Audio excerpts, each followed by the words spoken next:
छत्तीसगढ़िया क्रांति सेना के रायपुर शहर जिला अध्यक्ष धीरेन्द्र साहू कोलर मामला में आज बिहनिया ले ओखर निवास अमली डी रायपुर से गिरफ्तार करेगी। कुछ समय पहले कोलर गांव में पार्ले जी कंपनी के खिलाफ छत्तीसगढ़िया मजदूर मन के हित में आंदोलन करे गए रही से और 3 दिन पहले यही मामला में क्रांति सेना के प्रदेश उपाध्यक्ष डॉक्टर अजय यादव और युवा क्रांति सेना रायपुर जिला अध्यक्ष गोपी साहू गिरफ्तार करे रही से।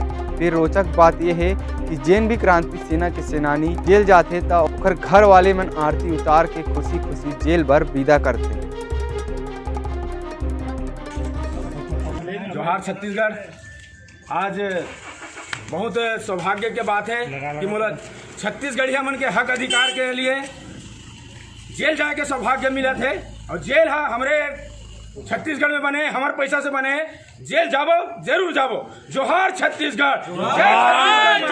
और एक बार नहीं जान 1000 बार जाबो महतारी का जात बार। बोल छत्तीसगढ़ महतारी की जय, छत्तीसगढ़ महतारी की जय। जोहार छत्तीसगढ़, जोहार छत्तीसगढ़, जोहार छत्तीसगढ़, जोहार छत्तीसगढ़। बोला छत्तीसगढ़ महतारी की जय, बोला छत्तीसगढ़ महतारी की जय।